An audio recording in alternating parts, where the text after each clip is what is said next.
But anyways, now we're gonna get into the Eastern Conference qualifying round playoffs. Really excited to talk about this. Been waiting a while. And anyways, let's go over the first four teams. I mean, I just think, first off, it's just a top loaded, insane top four for the Eastern Conference. You got Boston, you got the Lightning, the Caps, and the Flyers. I mean, Max. I mean, this is just Jesus God. I mean, just four Yeah, juggernaut honestly. teams. Yeah, well, especially like going into it, like Philadelphia with the run that they were on, it's definitely the best team in the league going into the stoppage for COVID. Caps were, I'd say, the weakest out of the four Mhm. going into this. Yeah. Probably the Caps, like they were just slugging along. They weren't doing too great in like the month leading up to it.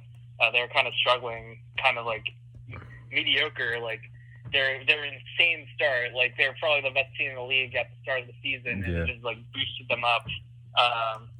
It boosted them up and put them ahead, and all the other teams have been playing catch up since, but they have not been playing. They were not playing good hockey going into it. Boston, there's not much to say about them except kind of reliance on overtime and shootout losses. But other than that, like probably one of the best deepest rosters in the league. Um, and Lightning, obviously also one of the best rosters in the league. Just have to see about that playoff performance, playoff consistency. There's always like a big red mark right Bitter. for what happened last year. But yeah, like you were saying, this is a juggernaut top four. I mean, But yeah. also like about the Caps too, like they obviously they weren't playing well. This goes both with the Caps and the Flyers, both going in completely opposite trajectories going into the break. But after such a long break, after basically an off season's like worth of time since their last game, that doesn't matter as much. Like all momentum is taken away. So maybe the Caps will rebound from the point that they were at the end of the regular season, and maybe the Flyers get that heat back. You don't know. Yeah, I mean, I agree with you. I think Washington's always dangerous. Just because their roster and the guys they have, and they just have they do have a two-headed monster. I think in goal with Samsonov and Holtby. Um, you know, I guess they're the weakest out of this four. Maybe it's Tampa. Just because, and it's easy to say Tampa, because their performance in the playoffs. But it's just like with like Tampa's roster, it's just insane. They lose JT Miller, they lose Strawman, and they're still just insane. So it's really interesting. Philadelphia, I would say, the only question mark with them is their goaltending. You have Carter Hart. I think he's a great goalie. He is young, and you have Elliott as a backup. So, if Hart isn't doing great, then you kind of have a question mark in goal there. Their D core also is a little weak, and then nothing really wrong with Boston. Just absolutely insane this year. Really looking like they have the killer instinct. Looking for the Stanley Cup. But in terms of just overall, you know, I don't know if I should ask this at the end or not, but do you see any of these qualifying teams like making it out? Making it out of against one of these, four seeds, four teams. Yes, very much so. I just like I was saying, I think the Eastern Conference. Going back to like what we were saying about in the Western Conference video, I just think that the East completely outclasses the West. I think aside from maybe the Canadians, any team in this playoffs can make it out from the East. I don't really see too many like weak link teams. Yeah. Penguins, Islanders, Columbus, Rangers, Carolina, like all these teams. Just I think they can give any of those top four teams a run for their money in the right situation. especially like with this weird situation of how this playoffs is going to go. This is uncharted territory, and I think anything can happen because all these are high caliber teams, Canadians. Yeah, no. we can get into that, but we'll get into that. Oh, right? we will. Yeah, no. Yeah. Can't argue that. I'll leave it at that. Can't argue I'll that. leave it at that. Yeah. As stacked as the top four is in the East, I think any team, is, including the ones like almost all the ones in the qualifying rounds, can make it out of the East. Yeah, I mean, I honestly agree with that. I just think that who's ever going to play Boston will not win. I think I see Boston making it to the Eastern Conference Finals at least. But aside from that, I could see the Leafs, losing again. The Leafs, the Lightning losing again in the qualifying round. I mean, yeah, in their first round. It's just like, they're almost interchangeable in terms of losing in the first round. Anything except the Stanley Cup is like a disappointment of the season for the Lightning. So, it's cup or bust for them. Yeah. Honestly. I think if the Caps play the Hurricanes, I think the Hurricanes could definitely beat them. No question about it. Just because, like, either the Canes or the Rangers could beat the Caps. Yeah, realistically. And the Penguins. I think the Penguins could beat them too. It'd be a close series. I think the Canes or the Rangers could beat the Flyers if the Flyers are kind of off. You know what I mean? So for the Rangers, against the Flyers, the Flyers have a really good matchup against the Rangers for some reason, especially this season. They've just kind of had our number, so that's the series I'm worried about if the Rangers make it past. But Penguins versus Flyers, yeah, I can see the Penguins upsetting for sure. Definitely. And same as the Canes, as the Canes too. I think the Canes could beat the Flyers too. Mm-hmm. It's really hard. It's really hard. There's so many good teams in the East. Yeah, I feel like the West is a lot easier to predict, to be honest. But yeah, I mean, this is really difficult, and part of the reason why it is so difficult is because of our first matchup, which is the Toronto Maple Leafs and the Columbus Blue Jackets. Toronto, historically not very good in the playoffs. They had this season, they had a really good roster, for the most part, very top heavy, but they have a lot of stars on their team, and they had a pretty good decor. I mean, they got Tyson Barrie. They had a depth to their decor. And the decor is never good enough, according to the media. It's just nothing they do, and that's the issue of signing like 3 forwards or whatever to $10+ billion. Exactly. You're not gonna have money to fill up the back end. So. And why do you sign Nylander? Like, it's just so stupid. Like, why would you pay Nylander? I don't know. It's the issue was signing Matthews. I don't know. They set a precedent with like one of their $10 million signings, which made it harder to sign Nylander, I think. Yeah. But I don't know. Nylander, I think people give him a lot of shit for the contract that he has. But I don't know. I feel like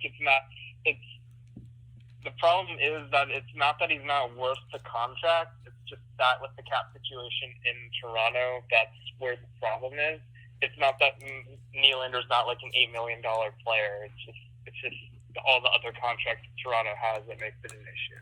Yeah, I mean, it's interesting. I think William Nylander is overrated. I will say this first before. But if you look at the guys who get paid the same amount as Nylander, it's pretty interesting. You look at Kevin Hayes. He got a $7 million deal. You look at, Zach Parise. You look at, trying to think of others. Aho's like around $8 million. He's not like, the worst of those guys. I think he's better than Hayes. And he's in the running. He's in that bracket.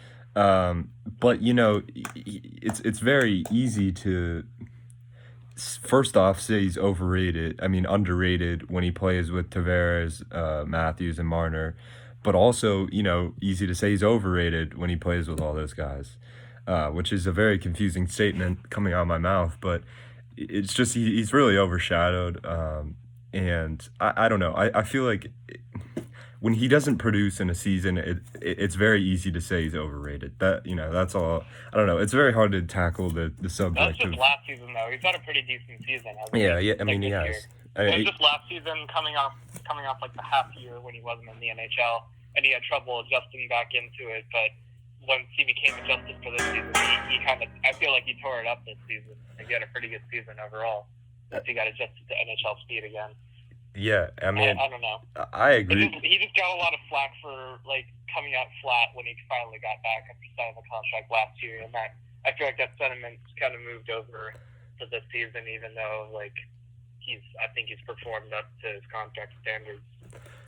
And I'm surprised, like, and hats off to him for coming off back that strong after. I mean, because it was like, when the Leafs lost in Game 7, people were like, Nylander, we paid all this money for you, and you did absolutely nothing in the Boston series. And he just, I mean, I totally agree with that. I mean, he just got shit on by the Leafs fan base. And he came back strong this season. But looking at overall the Leafs team, they struggled a lot with their decor. I think Freddie Anderson had a decent season, but more importantly, looking at this team, when you sign, when you pay Matthews, Marner, Tavares, Nylander, all that money, you're gonna have a weak, third and fourth lines, and I think that really showed with this team this year. And it's a question mark, honestly, for me in the playoffs. Is can you play with that those kind of lines, in the playoffs? I don't know. Maybe they'll arrange them around, but what are your opinions on that and their decor, I guess? Yeah, I don't know. I feel like for the cap crunch that they had, I thought they did a pretty good job building their bottom six for their forwards. They got some decent. I feel like they have some decent support, but there's only so much you can do with that little cap space after signing all those huge contracts. For Freddie Anderson, I thought his season was kind of like mediocre, and they definitely overworked him because they don't really have a reliable backup, right? Yeah, and they can't afford to pay one. Situation. Yeah. I mean, they picked up a decent backup now, but they definitely overworked Freddie. And I'm not sure how that will affect him coming into the playoffs, considering the large break they had. But I don't know. It's a lot of question marks around Toronto, and this is like a do or die year. I feel like people in the Toronto fan base are getting really restless and really are demanding results, given all this money they're paying for all this talent. And this new kind of philosophy, offensive-minded philosophy that they're building their team around, hasn't worked yet, and fans are getting impatient. So they need results this year. They really do. And I feel like losing to Columbus would be disastrous for them. Yeah, I mean, and you look at, talk about cap clogged. I mean, how often do you see, Max, a team trade a first-round pick? They traded a first-round pick to dump Marlowe's salary. So, I mean, looking in hindsight, I mean, they traded a first-round pick so they could free up cap space, for this season. So, I mean, it's just like a lot of cap problems. I think Dubas is certainly on thin ice. I mean, if this isn't do or die for him, I don't know what is. I mean, you can't just keep losing in the playoffs, when you have all these guys. I think it's a really, in terms of this matchup, moving over to CBJ, it's a really scary matchup for them because you look at CBJ, to be honest, I mean, their weakness is probably their forward group. I assume Merzlikins, right? You think Merzlikins will start in the playoffs for them? Yeah, I can see that happening for sure. Yeah, so they got Merzlikins in net. Their decor is very good. All right, let's get that straight. They've probably the best first pair in the NHL with Jones-Werenski. I mean, absolutely sick. Then they have, in my opinion, the most underrated defenseman in the NHL in David Savard. I think David Savard is a great player. Played well, played awesome against the Lightning last year in the playoffs. And they have Ryan Murray, who's also very good. Then moving over to their offensive side, it's a really fast team with a lot of young forwards. They got Gustav Nyquist, who's not young. They kind of replaced him for Panarin. But really, Max, I mean, to be honest, this is a forward group that is, recovering from losing, Dzingel, Panarin, Duchesne, just a lot of guys. It's really desecrated. But how do you think they played the season? And, what's your opinion of their forward core?